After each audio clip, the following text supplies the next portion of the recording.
बेशक। आज के दौर में दूसरी कौमों की तरह हमारी कौम में भी, हमारी जमात में भी, मुसलमानों में भी ये शौक़ पैदा हो गया है। और मैं मुसलमानों की बात नहीं करता, इनके ख़वास की बात करता हूँ। उलमा की दुनिया को देखिए, मशाइख की दुनिया को देखिए, खुतबा की दुनिया को देखिए, शुआरा की दुनिया को देखिए। हर एक अपनी अलग शनाख्त चाहता है, अपने लिए तफर्रुज चाहता है, अपनी पहचान बनाना चाहता है, अपने नाम की शोहरत चाहता है, अपना एक वजूद चाहता है, अपना एक स्टैंडर्ड चाहता है। और उसका तसव्वुर ये होता है कि दुनिया की एक जमात एक तरफ खड़े हो और मैं उनमें एक अकेला नुमाया नजर आऊं, एक सेलिब्रिटी की हैसियत से पहचाना जाऊं, मुझे बरतर समझा जाए, मेरे वर्चस्व का ऐलान किया जाए, मेरी बरतरी का ऐलान किया जाए, मेरी अपॉर्चुनिटी को माना जाए, मुझे मसनद दिया जाए। और कुर्सी लाके ऐसे रख दी जाती है स्टेज पर कि पूरा स्टेज ही छुप जाता है जी। और अब तो तरीका ये हो गया कि घुटने के बहाना 4 लोगों को बैठा दिया जाता है, बाकी उलमा नजर ही नहीं आते। हालांकि बहाना घुटने का होता है और दिखाना अपने आप को होता है। कतअन शरअन जायज नहीं। अज़ीज़ान मिल्लत इस्लामिया, अपना लिबास अगर आपने इसलिए पहना है ताकि ये जुब्बा, ये कुब्बा, ये रंगो रोगन वाली सदरी, ये ऊंची टोपी देखकर लोग मुझे अलग किस्म का आदमी तस्वुर करें, एक इनफरादियत पाई जाए, एक अलग वजूद पाया जाए। यकीन माने अगर आपने इस ख्याल से पहना है, इस तस्वुर से पहना है, तो जब तक आप पहने रहेंगे गुनाहों में मुब्तला रहेंगे। अल्लाह तबारक व तआला कुरान मुक़द्दस में ऐलान करता है, वतिल्का दारुल आखिरह, ये आखिरत का घर है।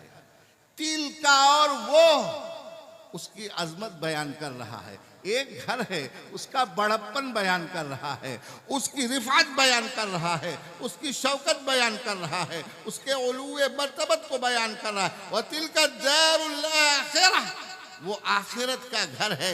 जैसे मैंने आखिरत का नाम लिया, वैसे ही आपके जहन में जन्नत व जहन्नम का तसव्वुर उभर कर आ गया। अल्लाह ताला फरमाता है ये जन्नत है। क्या है? जन्नत। अरे आप हमको सुन रहे हैं? तिल्का दारुल आखिरह, ये जन्नत है। नजअलुहा, हमने इसे बनाया है।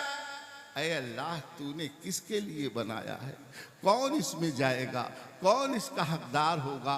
कौन इसका मुस्तहिक होगा? कौन इसका तलबगार होगा? कौन है जिसे ये राइट दिया जाएगा कि वो इस घर में जाए और उसे आबाद करे और उसी में हमेशा के लिए रह जाए? तो भटकने की ज़रूरत नहीं है।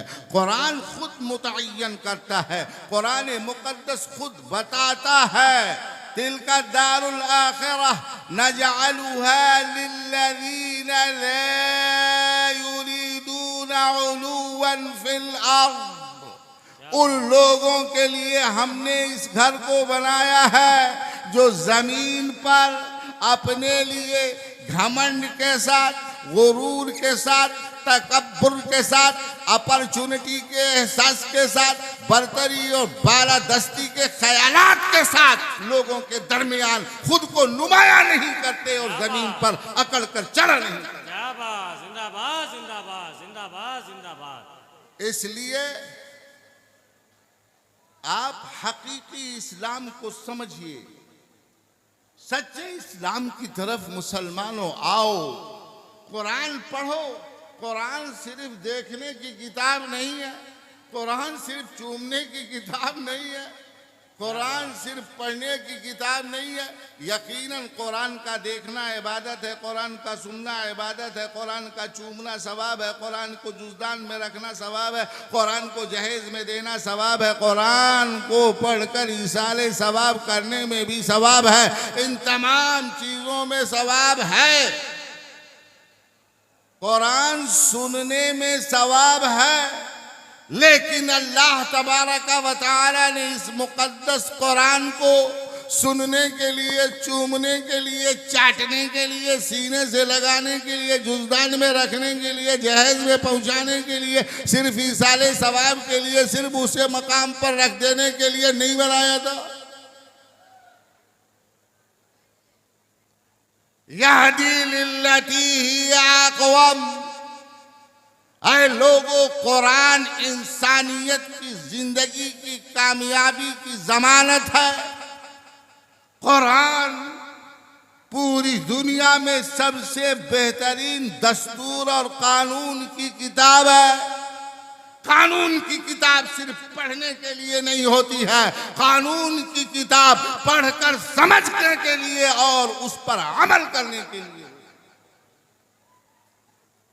कुरान का चूमना पढ़ना, इससे इनकार नहीं किया जा सकता, यकीनन सवाब का काम है।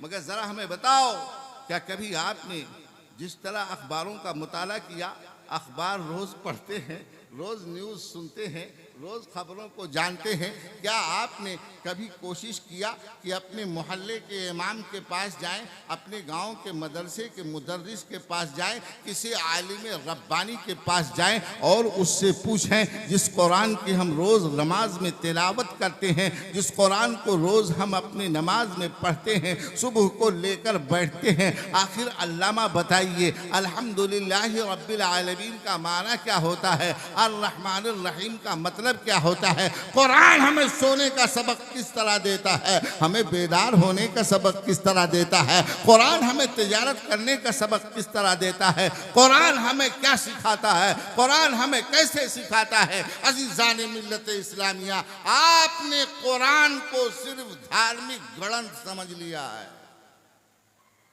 पूरी दुनिया में इस्लाम ही सिर्फ एक ऐसा मजहब है जो आस्था का मजहब नहीं है, जज्बात का मजहब नहीं है, ख्यालात का मजहब नहीं है, तसव्वुरात का मजहब नहीं है। अल्लाह के रसूल सल्लल्लाहु ताला अलैहि वसल्लम पर यह मुकद्दस कुरान उतरा। आपने अपने अहादीस से, अपने अमाल से, अपने किरदार से इस कुरान को समझाया, उसके एक एक दस्तूर पर अमल किया। 4.25 लाख से ज्यादा सहाबा कराम ने इस कुरान की थ्योरी को प्रैक्टिकल में तब्दील करके ऐलान किया, जब मुसलमान कुरान के दस्तूर पर अमल पैरा हो जाएगा तो दुनिया की सुपर पावर ताकतें उसके कदमों में झुकती नजर आएंगी। रोमा और फारस, कैसरो किसरा तहो बाला होते नजर आएंगे। तिलका दारुल आखिरह, तिलका दारुल आखिरह, यह आखिरत का घर है। इतनी बात मैंने कह दी, बताओ किसके लिए है। अगर आपने मेरी तकरीर समझी है तो बोलिए किसके लिए है। नजालुहा लिल्लज़ीना ला युरीदूना उलुवन फिल अर्द, मैंने इन्हें उन लोगों के लिए बनाया है जो अमीर होकर गरीबों से अपने को अच्छा नहीं समझते, जो हाकिम होकर महकूम से अपने को अच्छा नहीं समझते, जो मजदूरों में बैठकर मजदूरों से बेहतर अपने आप को नहीं समझते, जो आलिम होकर मसनद नहीं तलाशते बल्कि आवाम के दरमियान बैठकर अपना भाई उन्हें तसव्वुर करते हैं, जो पीरो मुर्शिद होकर हाथ चुमवाने के तलबगार नहीं होते बल्कि अपने मुरीदों के पीरों का, उनकी पेशानियों का बोसा लेकर के उन्हें दावरे महशर की डोरी से मरबूत कर देने और जोड़ देने में फख्र महसूस करते हैं। आओ जरा नबी रहमत सल्लल्लाहु अलैहि वसल्लम की बारगाह में हाजिरी दो और आप अपने आप को अपने समाज में जांचो और परखो। आज हमारे समाज में ये बीमारी पैदा होती जा रही है। ईद का दिन आएगा तो हम बाजार से ऐसी चीज खरीदने की कोशिश करेंगे जिसका नाम रखे हम इट इज एंटीक पीस। ये तो एक इकलौती एक अछूती चीज है। मेरा कुर्ता ऐसा, मेरी सदरी ऐसी, मेरा जुब्बा ऐसा, मेरा पैजामा ऐसा, मेरी जूती ऐसी, मेरी घड़ी ऐसी, ताकि मैं दूसरों में अलग थलग दिखाई दूं। हाँ, अगर हमारे घर में शादी आई तो उसने 5 किस्म की डिशेज रखी थी तो हम 7 किस्म के रखेंगे। उसने जो टेंट रखा था उससे स्टैंडर्ड हम रखेंगे, ताकि हमें हमारे समाज में बालाओ बरतरो बेहतर समझा जाए। जो लोग ये तसव्वुर कायम करते हैं उनका एक एक पैसा गुनाह में खर्च होता है। जो ये तसव्वुर लेकर खानों की किस्में बढ़ाएं या खाने बढ़ाएं कि हम मोमिनों को खिलाकर सवाब पाएंगे, यकीनन उन्हें सवाब मिलता है। लेकिन अगर समाज में बरतरी के लिए, अपनी अपॉर्चुनिटी के लिए,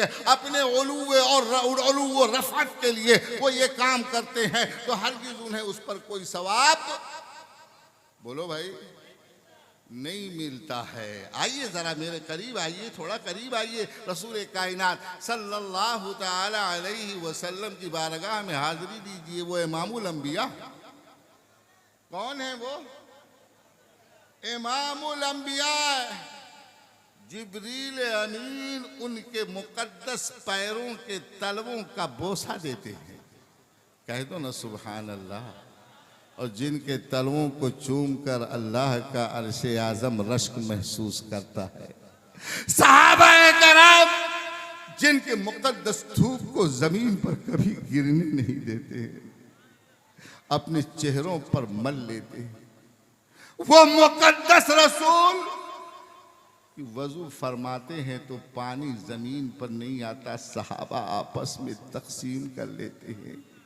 उनमें उस्मान जैसा अमीर भी है, बिलाल जैसा फकीर भी है, उमर जैसा शजाओ बहादुर भी है, अली जैसा इल्मो फजल वाला भी है, सिद्दीक जैसी फजीलत रखने वाला भी है, जुबैर जैसा अमीन भी है, अब्दुल रहमान बिन औफ जैसा बाकिरदार भी है। सारे सहाबा परवाने की तरह रसूल के गिर्द घिरे घिरे रहते, मगर मेरे मुस्तफ़ा की बारगाह में एक मजदूर सहाबी, एक गरीब सहाबी, एक नादार सहाबी, एक मुहताज सहाबी, जिनके कपड़ों पर पैबंद लगे हैं, हाथ मेहनत करते करते खुश्क हो चुका है।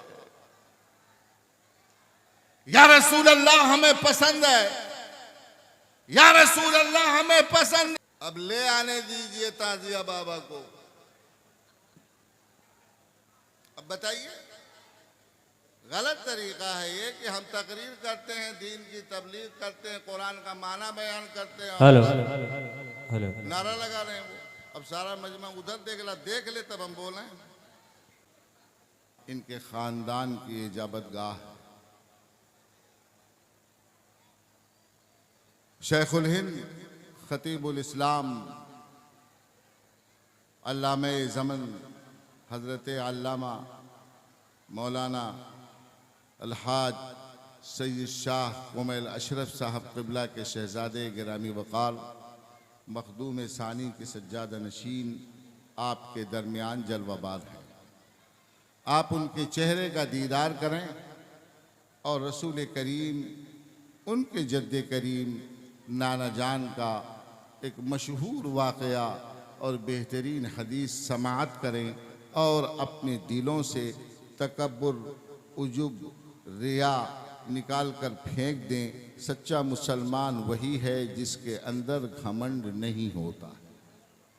सच्चा मुसलमान वही होता है जो अपने आप को दूसरे मुसलमानों की सफ में बराबर समझता है। जिसके दिल में राई के दाने के बराबर भी घमंड होगा, उसे जन्नत अल्लाह ताला हरगिज हरगिज अता नहीं फरमाए। तो मैं यही अर्ज कर रहा था कि आप जब देखते हैं कि कोई आली मर्तबत आ रहा है तो उसे सलाम करते हैं। क्या करते हैं? सलाम करते हैं। और जब देखते हैं कि कोई समाज का कमजोर, दबा कुचला इंसान आ रहा है तो आप उसे सलाम नहीं करते बल्कि उसके सलाम का इंतजार करते हैं।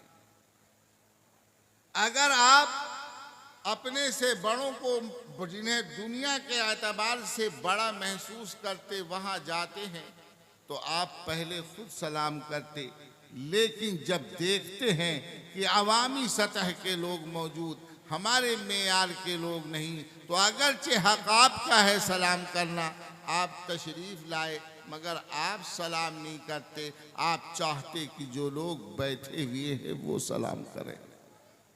आओ जरा देखो, मैं आपको ये फर्क बताना चाह रहा था कि जहां बड़े बड़े रऊसाए अरब, रऊसाए कुरैश, जिस मुकद्दस नबी सल्लल्लाहु अलैहि वसल्लम के मुकद्दस तलबों को चूमना अपने लिए फ़ख्र व एजाज़ समझते थे, जिनके तलबों की धूल को अपने चेहरे पर लगा लेना अपने लिए बाइसे फ़ख्र व मुबाहत समझते थे।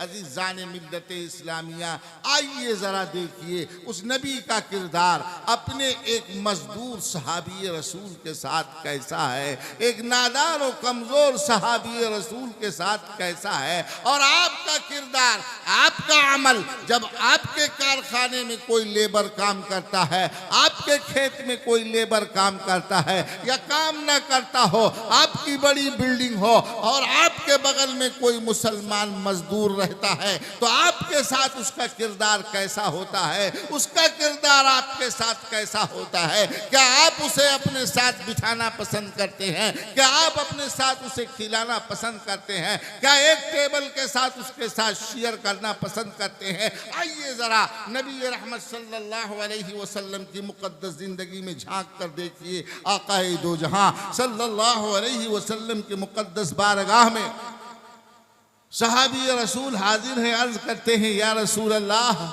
मैं गरीब नादार कमजोर मजदूर तबके का इंसान हूं, मेरे पास बच्चे बहुत ज्यादा है, अहलो आयाल की कसरत है, मेरे पास दौलत नहीं, पूरी दिन में मजदूरी करता हूं।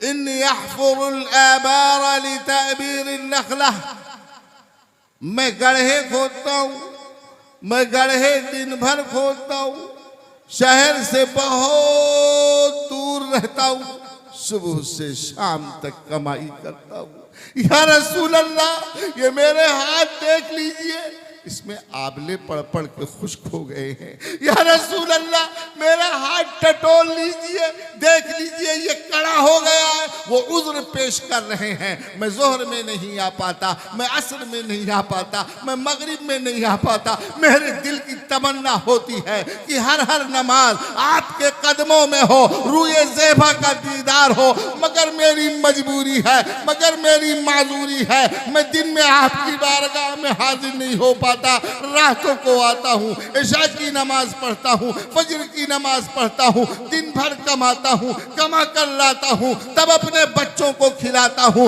वो नबी जिनके कदमों को अर्शे आज़म चूम कर फक्र महसूस कर रहा था, वो मुकद्दस नबी अपने आंखों से अश्क जारी किए हुए है, मोतियों की लड़ियां झड़ रही हैं, फरिश्ते जिसे चुन रहे हैं। आकाए नामदार मदनी ताजदार सल्लल्लाहु अलैहि वसल्लम ने अपने एजाज वाले नबूवत वाले हाथ को हरकत दिया। वो मुकद्दस हाथ कि उठ जाए तो सूरज पलट जाए, उंगली का इशारा हो जाए तो चांद का सीना शक हो जाए। वो हाथ उठता है और उस मजदूर सहाबी के हाथों को पकड़कर ये ऐलान करता है, सुन ले मेरे सहाबी, मेरे आका ने अपने उस सहाबी के लो हाथों को अपने नबूवत वाले रिसालत वाले होठों से चूम कर ऐलान फरमाया, तेरे ये हाथ मेरे रब को बहुत पसंद है,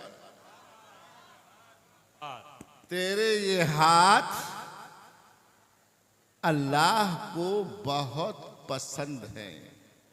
जरा बताओ किसका हाथ था वो, किसका हाथ था? जिसने अपने बच्चों के पेट भरने के लिए दिन भर मजदूरी की थी। उस मजदूर का हाथ था और जिसने चूमा था वो होंठ किसका था?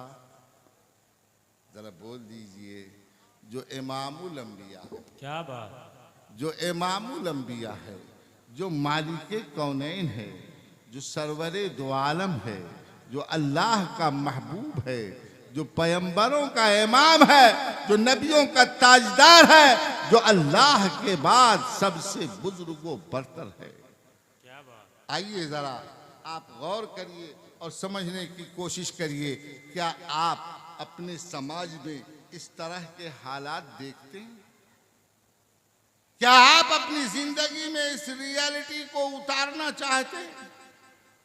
क्या अपने अंदर गरीब और फकीर का इम्तियाज, फर्क और मिटाना चाहते हैं?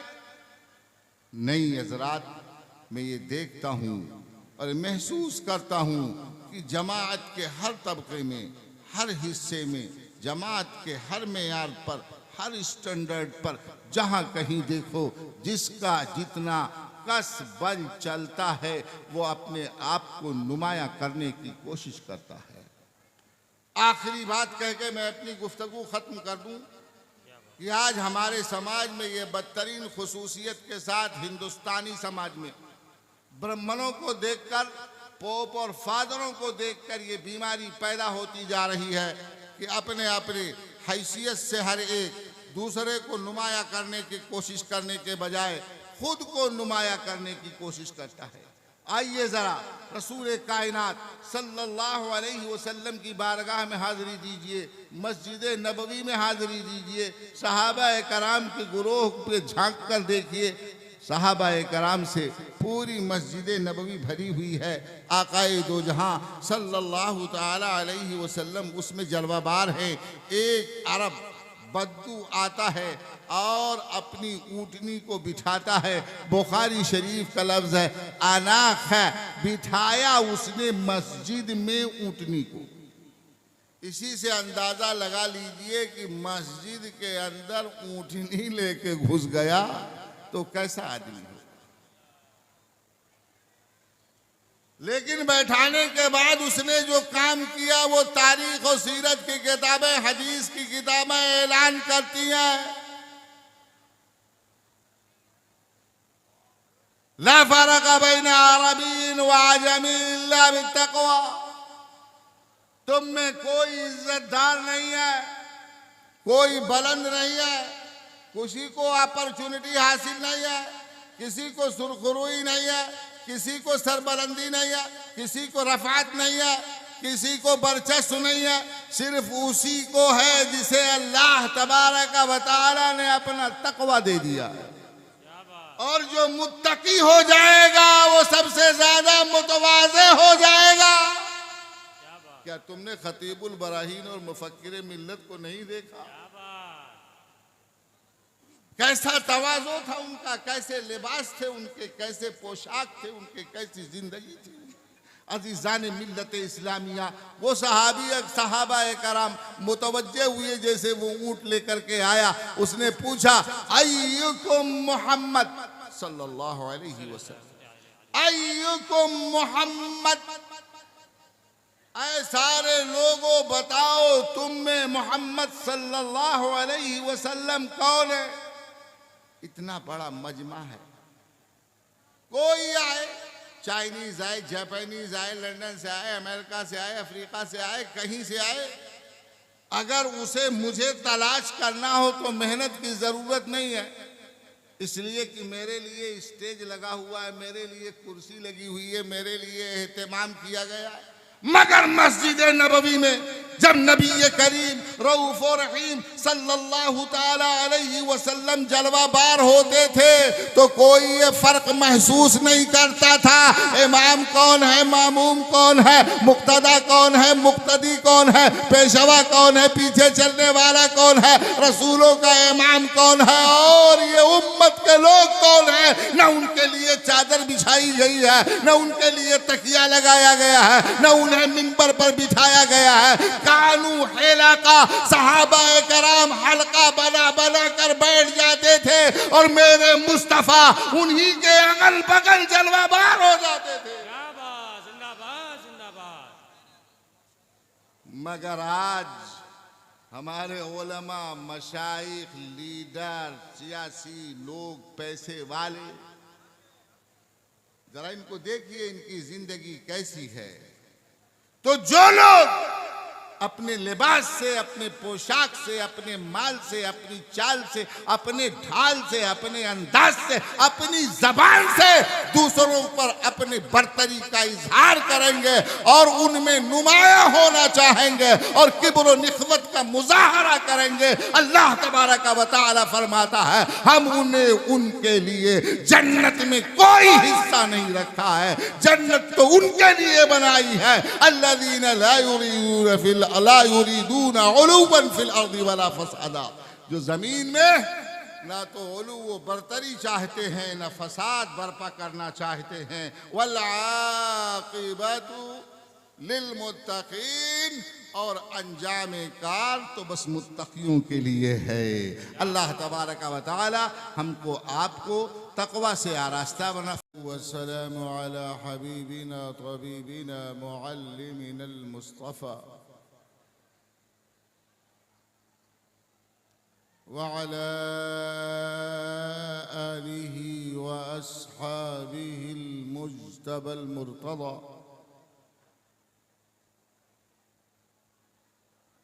वअला मन इत्तबअहुम इला यौमिल हुदा। अम्मा बअदु फ़अऊज़ु बिल्लाहि मिनश शैतानिर रजीम। बिस्मिल्लाहिर रहमानिर रहीम।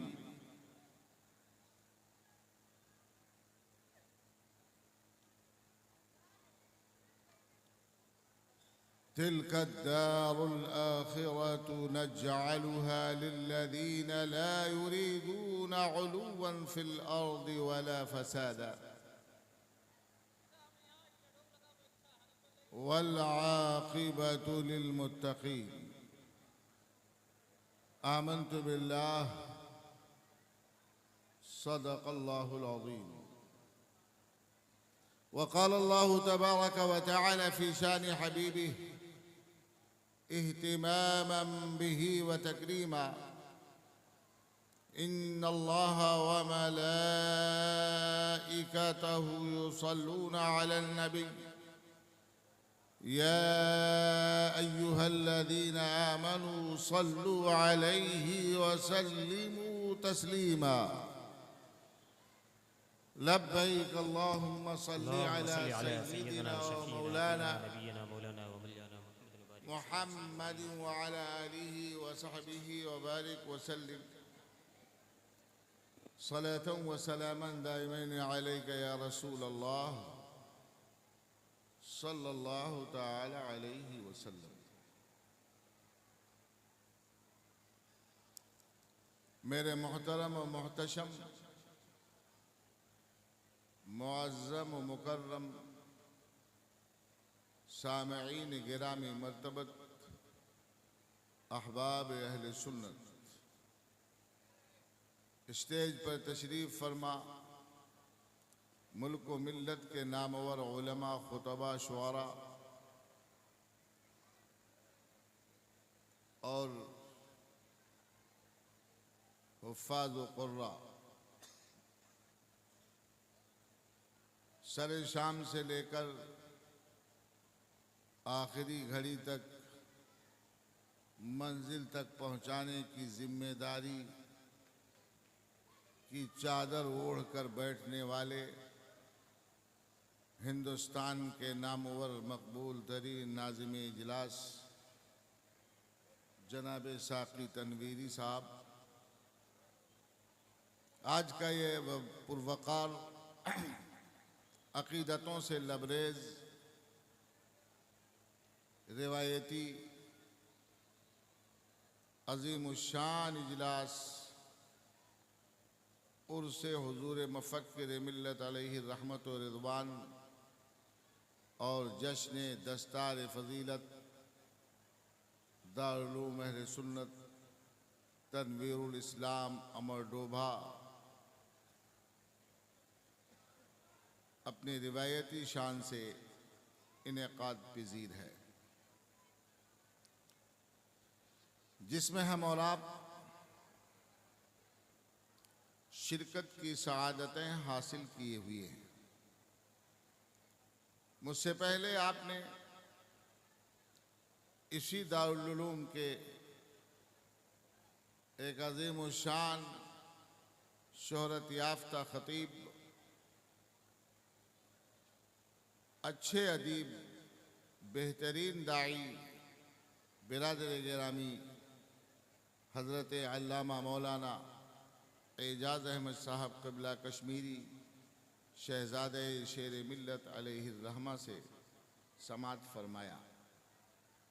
और मेरे बाद आपको हिंदुस्तान का बोलता हुआ लहजा, आज के टेक्साल का बेहतरीन सिक्का, यानी हिंदुस्तान का अजीम खतीब हज़रत अल्लामा अशरफ जीलानी साहब क़िबला अज़हरी भी तशरीफ़ लाएंगे।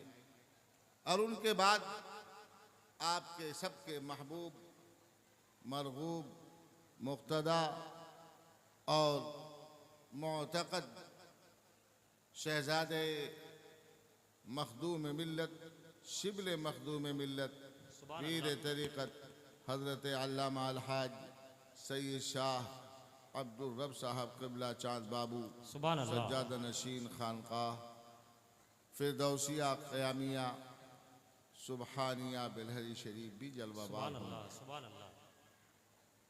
अल्लामा एजाज साहब क़िबला से पहले आपने इसी दारुल उलूम के होनहार तलबा की तकरीरें समाअत फरमाई हैं। उनकी नातें सुनी हैं, उनकी मनक़बतें सुनी हैं।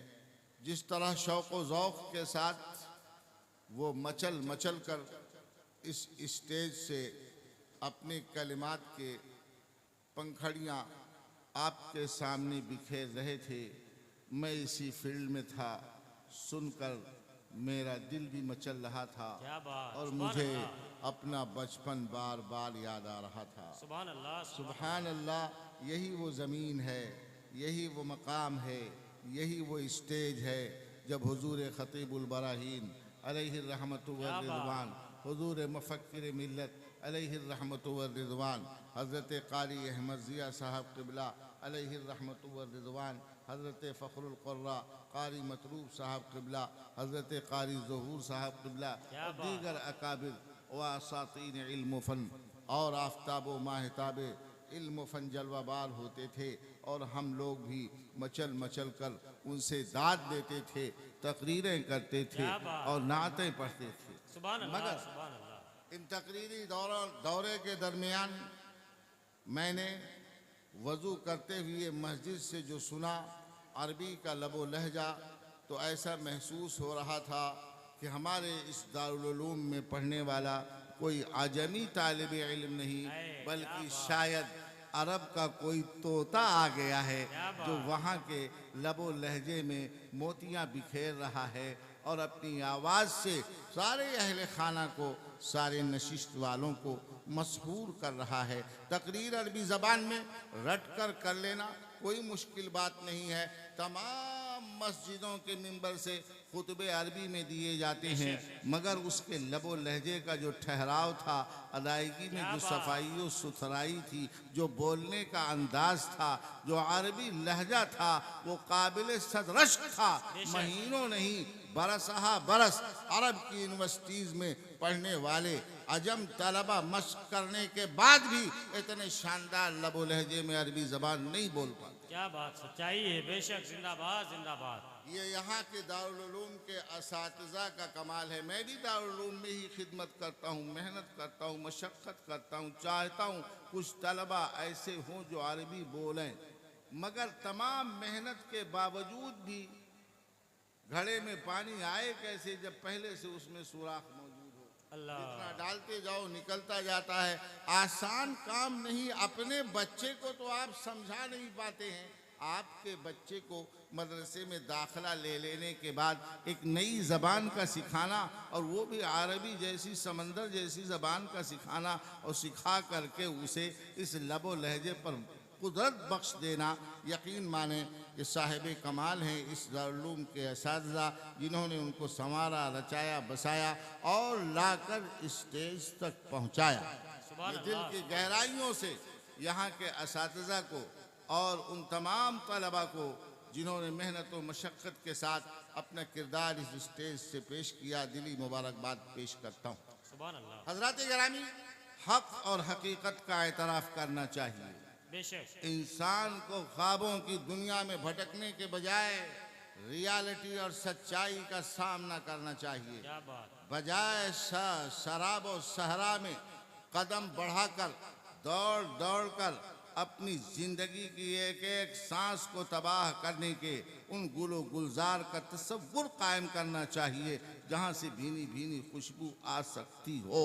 मगर सिर्फ सोचने की बुनियाद पर काम नहीं होता, अमल की बुनियाद पर काम होता है। पहले थॉट तैयार होती है, पहले फिक्र तैयार होती है, पहले सोच तैयार होती है, यकीनन पहले इख्तिमार की मंजिल से इंसान गुजरता है। लेकिन सोचने के मेयार से गुजरने के बाद उसको अमली जामा पहनाना निहायत ही दुश्वार होता है। जब आप सोच लीजिए और तय कर लीजिए, अब उसके बाद पूरी ज़िंदगी उसके लिए जोहदे मुसलसल कीजिए, मेहनत कीजिए, मशक्क़त कीजिए, तब जाकर वो नतीजा बरामद होता है।